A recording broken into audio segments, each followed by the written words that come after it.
Glad to have you back and welcome to the last segment of Nigeria Decides for today's edition. Now, the Social Democratic Party has gone from one crisis to another, sadly. From the Donald Duke-Jerry Gana tussle to the win in appeal court for Donald Duke yesterday, the party adopted President Buhari as its presidential candidate. Today, Chief Olu Falae stepped down as the chairman of the party. What is really going on? And to look at all of these issues and more, yes, we have with us Dr. Adetokunbo Pierce. He is SDP governorship candidate in Lagos. It's so good to have you with us, sir. And of course, we also have Olawale Amusa. He is YPP Lagos State House of Assembly candidate for Kosofe 1 constituency. Thank you so much, for joining us. Now, Dr. Pierce, the last time you were with us on the program, you told us that the issues in the SDP has really gotten to a head and that the party, that the House is really not united as it should. So has anything changed with all that has happened? What can you tell us? Well, the discord and the disunity has gone to another level now, as you can see. But whenever you allow too much discontent within the body politic, this is the kind of thing that happens with this new announcement of the adoption of Muhammadu Buhari by one section, really, of the party, because the NEC made the announcement, but it is not binding on the whole of are you surprised by this endorsement? Because at the end of the day, some would say you're as weak as your weakest link. Now, if you have a section saying that, well, we are endorsing APC, we've looked at Dr. Obiezekwesili's party as well before she stepped down, and even after she stepped down, they also adopted the APC presidential candidate as well. So where lies all of the ideology then? Well, evidently, there is a lack of ideology, lack of principles involved in this. So we are thought that as members of the CUPP, the Coalition of United Political Parties, that we were all focused on working with Abubakar Atiku for president, and that was what we were been doing, and that is what we will continue to do in Lagos State. And you know, you probably heard that Edo State, Akwa Ibom State, Oyo State, and a few other states have announced same. But Dr. Pierce, how do we marry all of this situation? Because I'm still interested in this matter. If you have Donald Duke still the presidential candidate of the SDP, and then you now have a faction saying that they are throwing their weight behind the APC, and then your CUPP agreement was that you were going to throw in some weight with the presidential candidate of the PDP. That's a three-pronged approach. Yeah, well, that's the reality. You know, there is the theory and there's the reality. That's where we have found ourselves as Social Democratic Party, because the discord between Jerry Gana and Donald Duke went too far, and so things began to fall apart. But so we're falling apart into three different segments now. The National Executive Council of the SDP, yes. From what you said earlier, you're trying to tell us that they do not represent the mouthpiece of the SDP because they said it's Buhari. Well, actually, formally, legally, the NEC is the highest body in the party. But what happened is this: the NEC representation was not appropriate when he took that decision, first and foremost. Jerry Gana was not invited to the meeting, and he's supposed to be a member of the NEC. Donald Duke was not invited to the meeting. The state chairmen of the party were not at the meeting, most of them. The state governorship candidates who, because of the nature of the party just growing again, would also have been members of the NEC, were not invited to the meeting. So the point we are making is, as Donald Duke himself has said, that that NEC decision did not really represent the voice of the Social Democratic Party. But since they've made the announcement, let me tell you something else about the Social Democratic Party's constitution. In the constitution, each state has a right to take certain decisions on its own. And I have actually consulted with the powers that be in the Social Democratic Party, and I was reminded that, look, we have taken the decision at this NEC level, whatever you are doing at your state level, you may continue. So we are continuing to support Atiku in Lagos State. We'll definitely continue this conversation, but first, you spoke about what Donald Duke already said. He spoke with Plus TV Africa, and we're going to take that package on his stance on this matter. Let's see it. This is a point of correction. The NEC, the National Executive Committee of the party, is not a totality of the party. We had democratic primaries. It's absolutely absurd. What is happening is a theater of the absurd. Already a number of state chapters have expressed their displeasure at the agreement, at the decision of the NEC. The NEC is a group of people who decide that this is the way going. They felt that we're not, we're too embroiled in litigation and all that.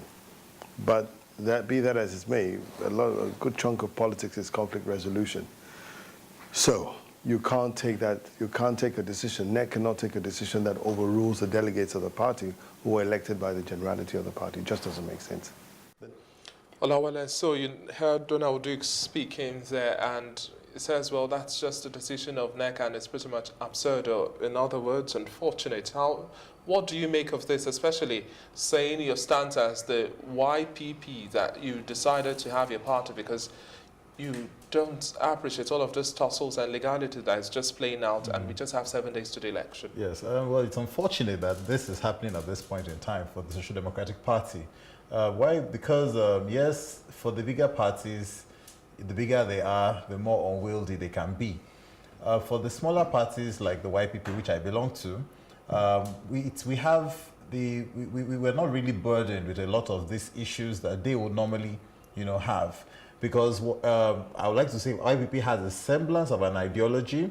So we've been able to identify characters that embody and typify those kind of ideologies or what we represent. And there's no pretension. We are not signatories to the CUPP. You understand? So we know this is where we're going. These are the persons that are going to drive us in that direction, and we work with them. We align with them. So for a smaller party, yes, there's a bit of a wriggle room. We don't have this kind of issues like the SDP is unfortunate to be having at this point in time. And I think it's a distraction, really. 7 days to the election, it's really not doing much for them. But for us, we don't have that burden. We're going into the election with one presidential candidate, and we believe that our presidential candidate is the candidate to beat. Okay, so from what you've just said, being in a smaller party is a safe nest. But some people will argue with you that if you're not within the circle of the bigger parties, then your chances are limited. How do you react to that? Well, I don't agree with that. Why I'm saying this is because the burden of defending is on the bigger parties. You understand? And like we've seen, where they are fighting battles on multiple fronts, it's a bit of a distraction for them. And that gives us, the younger parties, an opportunity, you understand? So for us now, like I sell myself, we sell ourselves as the smart alternative. Professor Kingsley Moghalu, our presidential candidate, is now the third force, you understand? So we let them battle what they are battling, we come forth, we move, we make our moves, and sell ourselves. So you see that as a plus? Yes, it's a plus for us. Okay, now back to you. You've seen what Donald Duke said. Essentially, he's saying that he's still on the ballot, and that those of the SDP, those supporting the SDP, should vote for him. Now, we have also seen that some state chapters of the SDP are saying that they recognize Donald Duke still. So where does Lagos SDP stand? Well, what we've said from the beginning was that we would support a presidential candidate that is completely committed to restructuring. That is devolution of powers from the federal to the state and to the local governments. And that was the attraction of Abubakar Atiku from the beginning. And we have been consistent on that, and that is where we stand. Dr. Pierce, isn't it logical that you're supposed to throw your weight behind Donald Duke as the presidential candidate of the SDP, or are there character issues? Because at the end of the day, when the NEC comes out with a decision, or other factions come out with decisions, it's because they believe there are some deficiencies or a lack of direction, so to speak. Well, what happened in the case of Donald Duke, because I was a member, I was a delegate to the National Convention, and no matter what happened at the convention, I took that result. Donald Duke won the election, and we all went with Donald Duke. We were ready until the challenge came from Jerry Gana. But let me tell you something too. There's been a lot of problems in the party. I'm going to tell some truths that I'm sure many people don't like. When Donald Duke won the primaries, 3 months, he did nothing. No campaign structure on ground, no visitation to any state to talk about his election, which now gave room for Jerry Gana to go to court, and this whole thing blew up. This is the problem. So what happened in the meantime was, as we were trying to go with Donald Duke, Jerry Gana came, threw us off.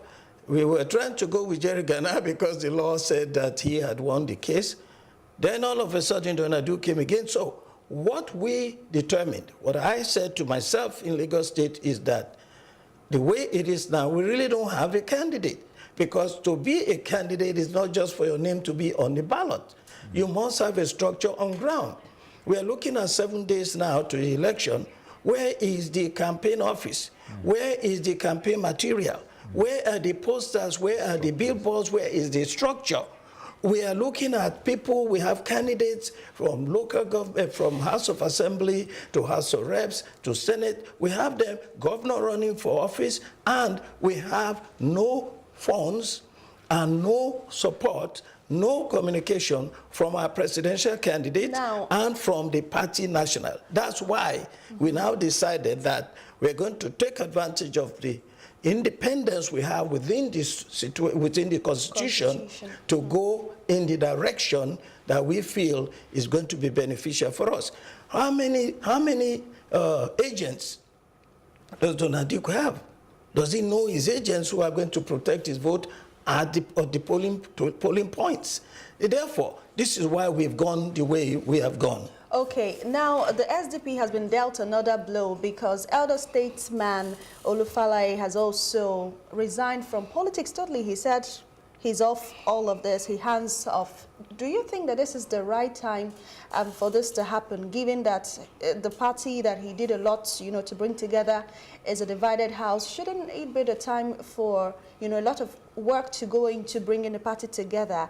How would his exit at this point affect the party? And adding to that as well, he's also endorsed the APC again, and your party in Lagos says, well, you're following the PDP, so...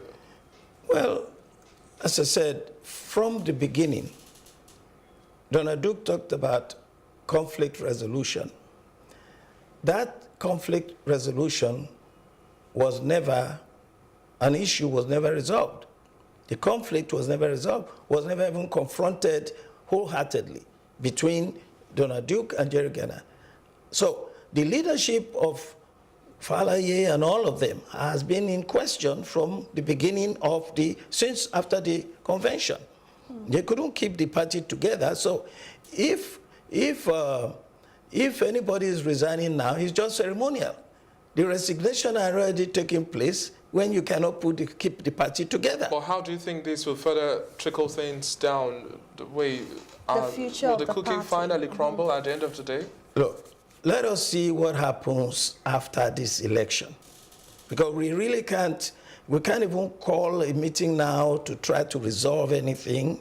You can't tell people, vote this way or vote that way. So each stage is taking things upon itself to decide on which direction to go. You've heard that response there, but at the end of the day, the idea of having new political parties spring up is to tussle it out away from the main opposition and then the incumbents that we've always seen, the APC and then the PDP. Yes. So if we're having all of this internal crisis within the supposed smaller parties or not the main parties involved, then how do we move from there and have a democracy that Nigerians deserve? Because that's some questions some have asked. And if the YPP is still gathering support, some also believe that it's still a small party and not yet of the right age to be able to wield enough of support, then what's the way forward between the APC and the PDP and the smaller parties? Yeah, I believe each party really owes it to the people to ensure that the parties are viable and stand as an option, you understand, on the table for consideration as an alternative to either the APC and the PDP. So it's unfortunate that when some parties cannot form cohesion and, you know, ensure that they stay together at this critical time, they have probably robbed the people of a choice. But so what about INEC stance quickly? Now, because if you're looking at the fact that these parties are supposed to understand the rules and regulation of INEC, work within the ambits that have been given, you can't have these sort of developments. Yeah, the example of Dr. Ezekwesili, you know, the INEC came out and said she is the candidate on the ballot and she's one that will be recognized. So already, another situation has also arisen here. So which means the INEC will probably still recognize Mr. Donald Duke as being the candidate for the SDP. You understand? So like I was also trying to say, the party owes it to tidy up its internal affairs and ensure the people have an option. The people have an option. Let me put it this way. It's not as bad as that. This election is not about SDP, PDP, YPP. It's about interest of the people. It's about the individual that is running and what they stand for. And this is the reason why we have said in Lagos State PDP and maybe Southwest SDP, by the way, that we are going to go with a candidate for president who represents restructuring and a way to move this country from better security to better prosperity. Let me add that, look, you are running for assembly. This is not about the presidential alone. We have candidates. SDP has candidates running for Senate, for House of Assembly, for reps. People will vote for these candidates. It doesn't matter whether you vote for president in PDP and you vote for assembly in YPP, or this is about the people and their interests. Okay, did I hear you say that it is not as bad as that? We already saw the report about the suspension of the national chairman of the SDP, Alpha Mohammed. How would you react to that as well? Again, that is an SDP problem. It doesn't affect the voting. It doesn't affect the voting. A member of the SDP is not going to necessarily vote for an SDP presidential candidate. That's not the way it works. A general election gives the people an opportunity to vote for whoever they want on the ticket based on what they stand for. This whole thing, So don't it you see doesn't matter trickling to every single candidate of the SDP? Because it's a divided house. How do people believe that they will deliver when they can't even hold their house together? Again, this election is not about SDP, PDP, or YPP. It's about the individual candidate, what he or she stands for, and the only reason why you have a label of party is so that INEC will recognize you when you get to the polls. But when you get to the polls, you and me, we can vote for anybody. So it doesn't matter what party. Doesn't the fate of the party have something to say about the credibility of candidates? No, that's why I disagree respectfully, you know, because as much as possible, the brand of the party is what people are voting for. Do you understand? YPP they will see on presidential ballot, the same YPP they will see on the gubernatorial ballot and vice versa. So if they have there's a mental stain on that brand, it will definitely rub off on all of that. That's why I say the party has a responsibility to manage their affairs and not let it affect, because it's going to affect the choices consciously and unconsciously in the mind of the electorate and the voters. And now, moving forward now, it's 7 days to the elections and there are a whole lot of developments here and there unfolding and a whole lot more. But do you think the YPP also has its house in order when it comes to having structure? Because at some point or the other, we've seen the mighty fall, the PDP, the APC with the many defections, and we see the ACPN and then the likes of the SDP as well. What framework is the YPP also putting in order to ensure that you go in as a formidable force, one house, one voice, and tussle it out? Yeah. February Okay. 16. Thank you. The YPP, we are very, very big on cohesion. Why? Because as much as possible, we try to run around an ideology. You understand? And that ideology is about making Nigeria a better place. You understand? And being that tool towards doing that. So all of our candidates understand that, and they know that they have a duty to go into the elections united. They have a duty to go into the election bearing in mind that you are bearing a brand. That brand is what you're going to sell to the people. So we have to jealously guard that brand. You understand? That's why you find out that Professor Kingsley Moghalu, our presidential candidate, is going far and wide. You understand? He's selling his message. You understand? Which is always in tandem with the party's message. You understand? So we know that, yes, he's been on the ground for about a year plus. You understand? He knows what needs to be done. But Okay. we're all mindful of the fact that we have to make our party as attractive to the voters as possible, making sure that we let them know that this option is viable, is But available. don't forget about the fact that your party also merged with that of Eladro Toye to We create did. the force, or not necessarily merge, but is They have- how do there's we an We're in understanding. discussions. We're in There's discussions. the discussion. And it's just 7 days to the presidential Yes. election, and the discussion is still on. So, because I'm Okay. talking about this when we are looking at the force as well, and how INEC is supposed to recognize this on the ballot paper, and how this all plays out. INEC will not be removing ANN, for instance, And off the ballot. no problem with INEC, It's just an arrangement that our supporters will know that, okay, XYZ has stepped down for our candidates. Just so we are 7 voting. days. Well, I'm not very sure how workable that is going to Okay. be. So I would encourage all parties to continue to do what we are doing And be consistent. and be consistent. Okay, now let me also ask you this. We're rounding up then, but I know, of course, that some of these new parties, that some of the people who are candidates of the new parties are those who couldn't get tickets on the bigger parties. How would you react to that? Because you already told us that your party has an ideology and then you're following your leader. But then when you have people who couldn't get tickets in bigger parties coming in, what does that say? Okay, yes. One thing that we are very proud of in the YPP is that we don't have any money banks. Yes, we have 2-3 candidates that lost elections or that were not able to get tickets in other parties in the YPP. But I make bold to state that there was a process of selection, not selection, a process of screening, you understand, to be sure that to a reasonable extent, these candidates identified with our core ideals, you understand, without which I make bold to say that they will not have gotten those tickets. Well, the conversation continues on our social media platforms on this. All you have to do is to drop us a message on your thoughts on any of the topics that we've discussed today on the show at Plus TV Africa on Facebook, Twitter, and Instagram. Thank you so much, Olawale Amusa, YPP Lagos State House of Assembly candidate for Kosofe 1 constituency. Thank you so much for joining us. It's always a pleasure. We've also had Dr. Adetokunbo Pierce, SDP governorship candidate in Lagos. Thank you so much, and we wish you all the best. And that's all we can take on tonight's edition of Nigeria Decides. And we'll be back later with other conversations. Come next week. I'm David Alabi. Many thanks for watching. And I am Ife Aaron. Have a great time and do join us on Monday. And go get your PVCs as well.